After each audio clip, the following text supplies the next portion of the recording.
The moment I caught my cabin door swinging open on the security camera feed, I'll be honest, I almost laughed. You ever just know you set a trap, you waited for it, and when the bait's gone well, you know you got him? That's exactly how it was.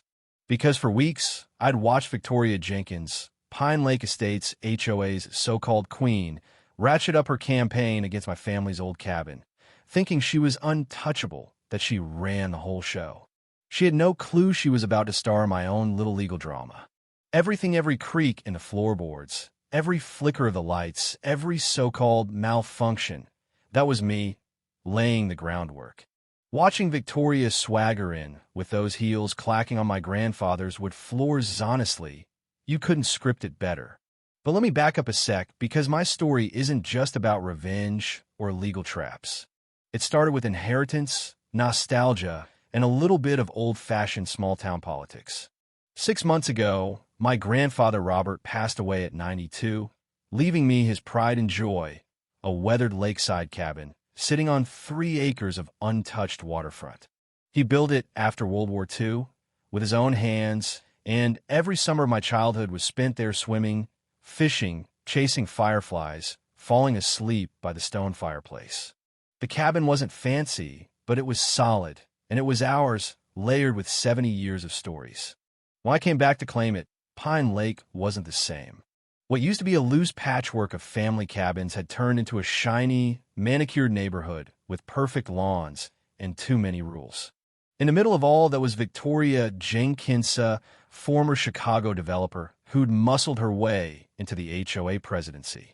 She came at me on day 3, rolling up in a black Range Rover, wrapped in linen and gold, surveying my place like it was a crime scene.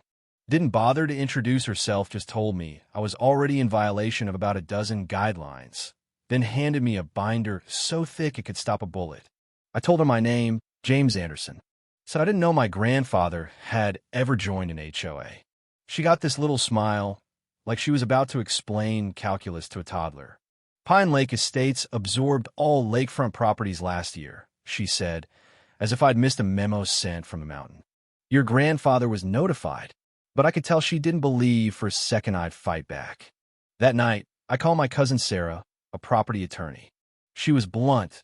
James, unless your grandpa signed, they can't touch your property. Go check the county records. So the next morning, I spent hours in the dusty records office. Turns out, grandpa's land was specifically exempt historical status and everything. Not only had Victoria lied, but she'd also hoped I'd never check. Then I found something even juicier. The HOA's fancy new clubhouse and marina, built partly on my family's land. Guess someone hoped an old man wouldn't notice. Armed with all that, I went to the next HOA meeting.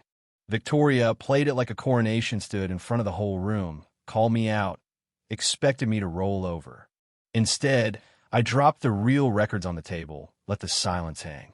A couple folks perked upon an old-timer, Harold McKenzie, shook my hand afterwards, said, your grandpa never let them push him around either. Then the Paddlesness couple said Victoria made them dig up their garden, called their tomatoes an eyesore. The stories poured out. Fines for wildflowers, threats over paint colors, whispered rumors Victoria was still tight with a developer buying up distressed homes. The more I listened, the clearer it got this was never just about rules. It was about control. But Victoria wasn't backing down. Next thing I know, my place was ground zero for her intimidation games. Violation notices slapped on the door every morning, my truck almost towed, my boat set loose, water shut off for maintenance. Thing is, I documented everything, every scrap. And all the while, I got to work making the cabin less of a home and more of a fun house for trespassers. Grandpa had taught me all the cabin's secret show the lights worked, which floors groaned, the funny quirks of the plumbing and heat. I installed a new security system, set up cameras, rigged the hot water so it only ran cold, programmed the lights to shut off after 47 seconds, set the toilet to run unless you jiggled the handle just right, and hooked the thermostat to my phone so it would heat up or freeze the place at random. Sarah told me, just don't make it dangerous. No problem. Nothing here would hurt anyone unless you count a bruised ego. Then I went on offense.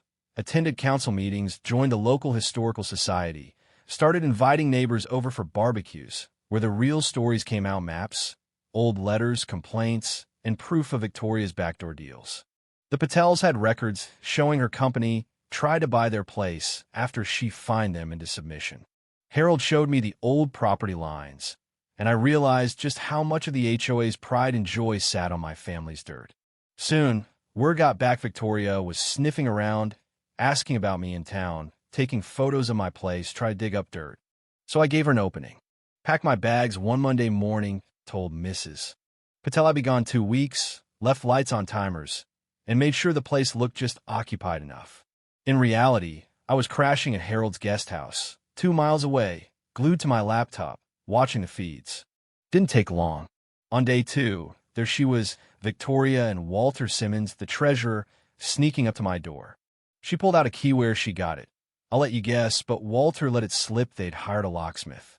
As soon as they stepped inside, it started, the lights flickered, the breaker tripped, the heat kicked in and out, ice-cold water in the shower, the toilet ran, the fridge alarm clicked, the doors locked, and the cell signal jammer I'd installed for privacy made sure their phones went dead.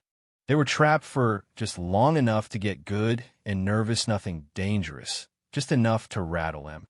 And wouldn't you know, as they finally stumbled out onto the porch, rumpled and embarrassed, Harold just happened to be driving by, towing his fishing boat. He watched the Queen of Pine Lake and her sidekick scramble for their dignity, snapped a photo for good measure, and drove on like nothing happened.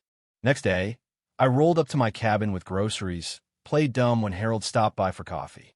That evening, the town council meeting was packed. Victoria tried to paint my cabin as a hazard, ranted about community standards. I waited till she finished, then stood up, calm as you please, laid out the real story. My property wasn't in the HOA, never was. And then I played the footage.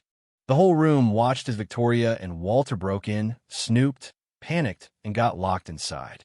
Officer Peterson from the sheriff's office was there. He'd seen enough. Victoria sputtered, called the video manipulated, blamed me for everything. But the council had the documents, the video, and soon, the proof of her undeclared interest in Lakeview properties. I even had the old survey showing the HOA had built right over our property line. The place erupted. Folks who'd been silent suddenly had a lot to say. Walter looked like he wanted the floor to open up and swallow him. Victoria tried to hold on, but it was over. The council voted to audit the HOA, called in a new survey, and Officer Peterson escorted Victoria and Walter out for statements. Over the next few weeks, the audit uncovered everything: selective fines, money funneled to Lakeview, deals to push out old residents. Victoria lost her house, got probation, and was banned from any HOA or real estate job in the county. Walter tried to play dumb, but nobody bought it. Me? I kept Grandpa's cabin just the way he built it. The quirks, the wood, even the funny plumbing. The Historical Society made it a protected landmark, so nobody could touch it. The HOA had to lease the land under their marina for my family's trust money that now goes into lake preservation. The Patels got their garden back. Harold became HOA president, changed the rules, and now Pine Lake is starting to look like a community again, not some gated showcase. Some nights, I sit on the dock, watching the sun go down, thinking about the summer Victoria Jenkins found out the hard way that not every legacy can be bullied, that sometimes the best traps are just the ones that let people reveal who they are. Maybe that's justice, maybe it's just small-town life at its wildest, but either way, Grandpa would have loved it. He always said, patience and preparation, that's how you outlast the bullies. I guess he was right. Now, before you go, let me throw the ball to you. Was I wrong for fighting back this way? Where's the line between protecting what's yours and going too far? In a world where HOA politics and personal property rights clash, what would you have done? Drop your take in the comments. Let's hear your stories. Community justice or petty revenge, which side are you on?